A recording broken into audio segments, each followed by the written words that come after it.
Step 1. The Meaningful Marketing IQ Test. You know, Doug, I think it's important that we be as clear with listeners here as we are with our ranch clients. And that is, we are not interested in any whining. I agree, Jeff. The purpose of the program is to learn. And many of the questions featured in the Meaningful Marketing IQ Test will challenge your thinking. And this is by design. Because frankly, if all we did was report on findings that confirmed conventional wisdom, little would be learned. The Meaningful Marketing IQ Test is a multiple choice test. Each question has 2 possible answers. Both answers have validity in specific situations. But your job is to choose the answer that is most right most of the time. In effect, the higher odds of success. Now, for each of the 12 questions, you'll be given about 10 seconds to make your decision. A no decision is considered a wrong answer. Now, for perspective, MBA students from Dr. Jeffrey's classes have averaged about 6 correct out of 12, so be prepared to stretch your mind. Of course, Doug, remember, that score was before I began to teach them about meaningful marketing. Absolutely. Okay. Question 1. The smartest way to significantly grow sales is A. Build loyalty, or B. Find new customers. Once again, question 1. The smartest way to significantly grow sales is to A. Build loyalty, or B. Find new customers.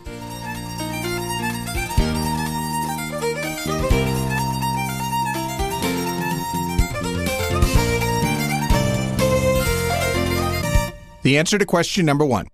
The smartest way to significantly grow sales is B. Find new customers. Now, we recognize that this is contrary to conventional wisdom. The data for this finding comes from scanner data on 9,804 brands. We modeled total brand volume as a result of both the number of customers and the amount purchased per customer. Looking at the standardized coefficients, we found that when it came to explaining what made a brand big, it was 2.8 times more important to have more customers than it was to increase loyalty. Now, that's not to say that you can't increase your sales a little bit by increasing loyalty. But if you want a significant change, a meaningful change, a change you can see both in your stock price or in your bottom line P&L, you have to reach out to new customers and grow your customer base. Now, before we go on, I want to remind listeners that there is to be no whining. If you wish to debate the answers to the Meaningful Marketing IQ Test, you are advised to first review the data sources detailed in the book's technical appendix. Question number 2. To build greater annual loyalty, it is smarter to A. Increase dollars purchased per purchase occasion, or B. Increase frequency of purchase. Once again, question 2. To build greater annual loyalty, it is smarter to A. Increase dollars purchased per purchase occasion, or B. Increase frequency of purchase.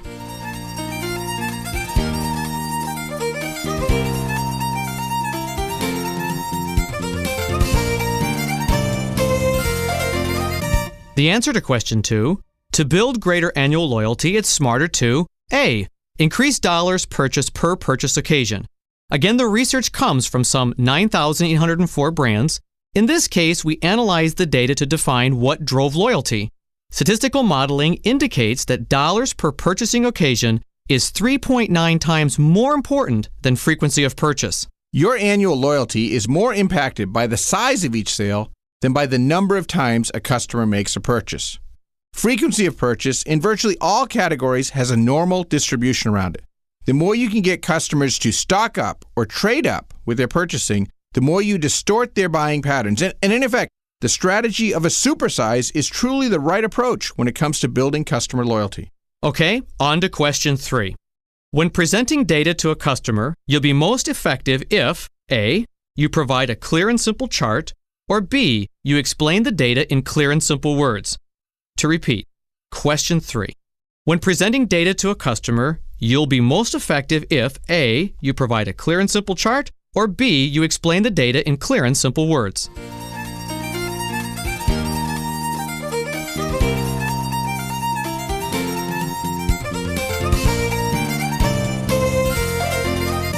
Answer to number 3.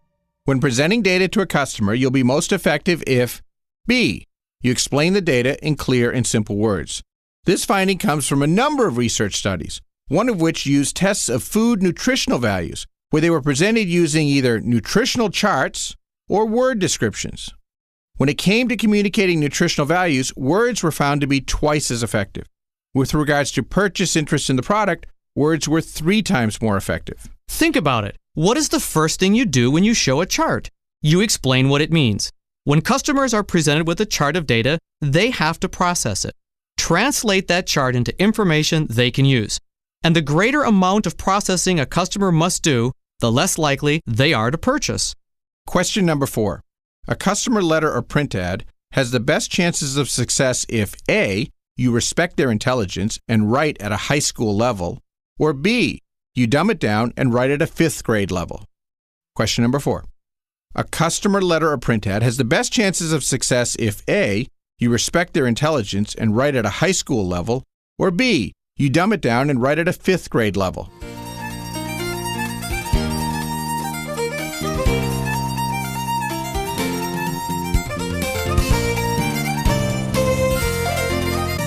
The answer to question 4.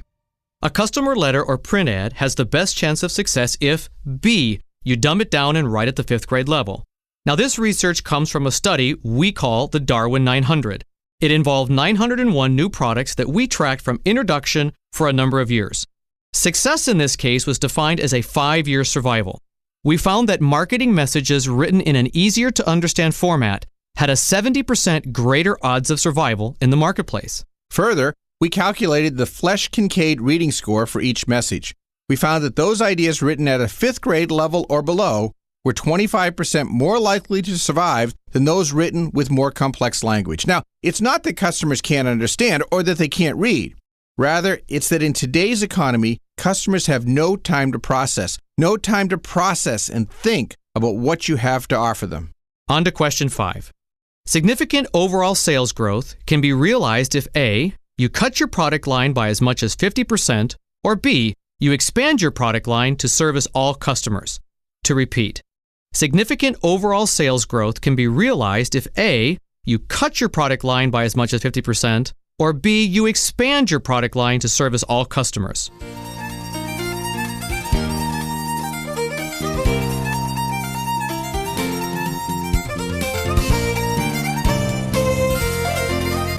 Answer to question number 5. Significant overall sales growth can be realized if A, you cut your product line by as much as 50%. Now, as with many of the truths, there are multiple studies that validate this finding. In one case, an internet retailer cut the bottom 54% of products across some 42 categories. This resulted in an average 11% increase in sales. Similar results have been seen with classic retailers. Over and over again, the research indicates that focus or doing one thing great is a critical factor in sales and marketing success. Question number 6. When selling a customer, it is best to A, use a soft, relationship-focused approach, or B, be blunt and direct about what you offer. Again, question number 6. When selling a customer, it is best to A, use a soft, relationship-focused approach, or B, be blunt and direct about what you offer.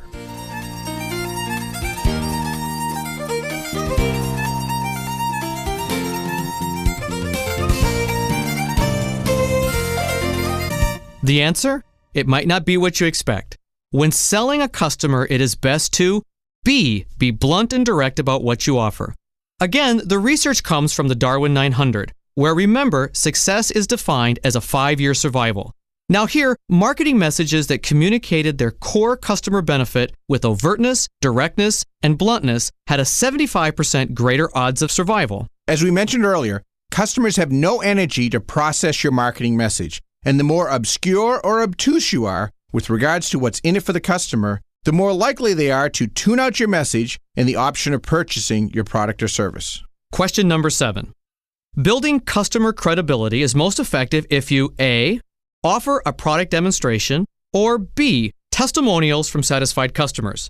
Again, question number 7. Building customer credibility is most effective if you offer A, a product demonstration, or B, testimonials from satisfied customers.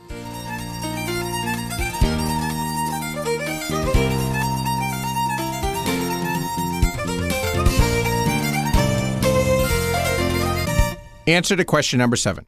Building customer credibility is most effective if you offer A, a product demonstration. Again, this finding comes from the Darwin 900 research where success was defined as 5-year survival. For each marketing message, we examined the primary source of credibility. Name and reputation was considered the control or baseline credibility method. Analysis found that a testimonial was 29% more effective than simply using your name, and a demonstration was 47% more effective. Testimonials are good. However, nothing is more credible in today's world than seeing, feeling, touching, and experiencing your product or service yourself. A personal demonstration offers proof positive that you will deliver on your overt benefit promise. Question number 8. Forced to choose, buyers prefer salespeople who are A, highly dependable, or B, highly competent. To repeat, question number 8. Forced to choose, buyers prefer salespeople who are A, highly dependable, or B, highly competent.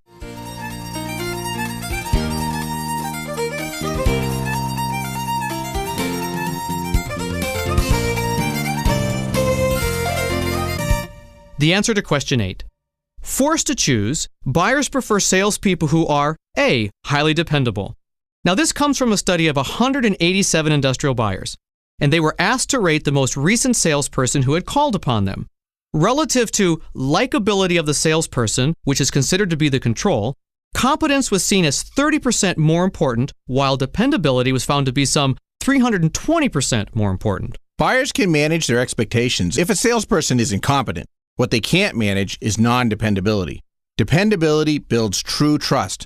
As a buyer, I can manage my expectations based on your level of knowledge. What I can't manage is variability in your stability or reliability. Question number 9. Breakthrough ideas have a better chance of success if you use A, a new brand name, or B, an established and trusted brand name. Again, question 9. Breakthrough ideas have a better chance of success if you use A, a new brand name, or B, an established and trusted brand name.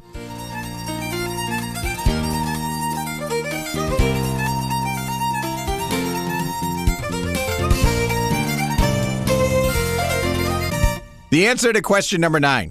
Breakthrough ideas have a better chance of success if you use A, a new brand name. This is based on multiple studies. One study modeled the success or failure of over 4,000 new products. At low levels of uniqueness, the established brand name was more effective. However, when breakthrough ideas were examined, that is, ideas with high levels of uniqueness, those with a new brand name were more effective. It is true in general that established brand names are trusted by consumers for being great at something. However, the more unique your new idea is relative to what the established name represents, the more it becomes a negative in the mind of the consumer. Question number 10.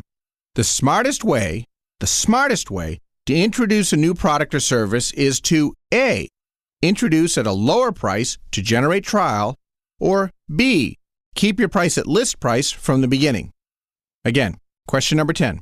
The smartest way to introduce a new product or service is to A, introduce at a lower price to generate trial, or B, keep your price at list price from the beginning.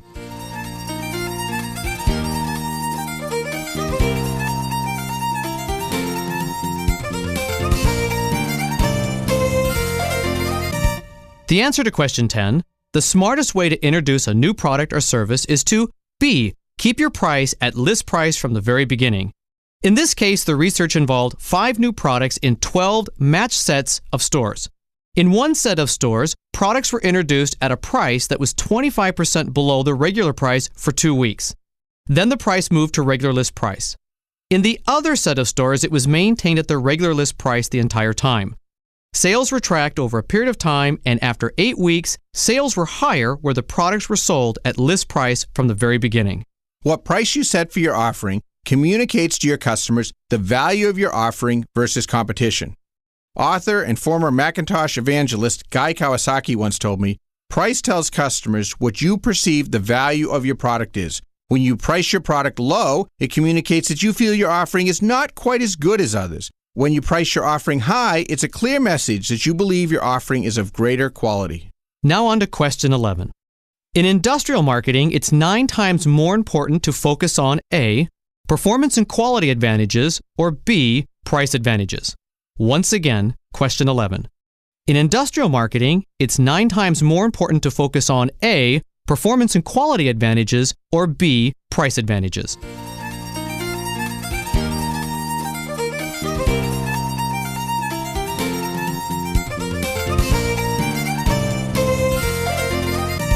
Answer to number 11.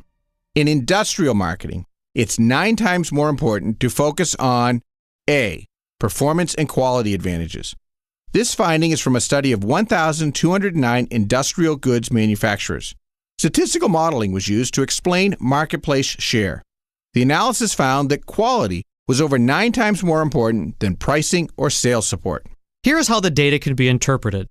Competitors can be divided into 2 segments. Those that offer a meaningful advantage, who steal the lion's share of sales and profits, and those who sell the same old stuff as everyone else. Frankly, those that offer nothing new, nothing unique, are strictly commodities. With these, the only question is, how low in price will you go? How little profits are you willing to live on? Question number 12. With a breakthrough product or service, you can usually tell A, you have a winner within 12 months, or B, it usually takes as much as 6 years before you can tell if you have a winner. Again, question number 12. With a breakthrough product or service, you can usually tell A, you have a winner within 12 months, or B, it usually takes as much as 6 years before you can tell if you have a winner.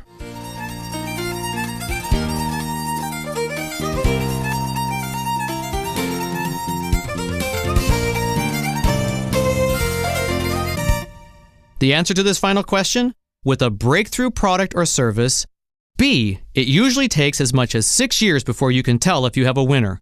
Now, this is from a study that tracked the success and failure of mega innovations introduced over a 100-year period. Now, the key word here is breakthrough innovations. Innovations studied included such breakthroughs as color TVs, automobiles, VCRs, and satellite TV dishes. On average, it took 6 years before these offerings hit the takeoff point and realized mega sales. In fact, at the 6-year mark, the average sales were very low, averaging only 1.7% of the customer base. Interestingly, they also had an average price that was 63% of the original introductory price. Success with bold innovations requires patience. The more unique your offering, the more time it takes for customers to understand what it is you're offering and for them to believe your promise. Now, you can accelerate growth by more overtly articulating the benefit of your offering and by providing first-person demonstrations to enhance credibility. But even with these efforts, in some cases, you may need to simply build patience into your marketing plans to account for the natural inertia of customers towards breakthrough changes in their habits and practices. Now it's time to add up your score and see how you've done. Okay, do you have it? If you scored 7 or higher, take heart. You've just scored better than the average of my MBA students in the university setting.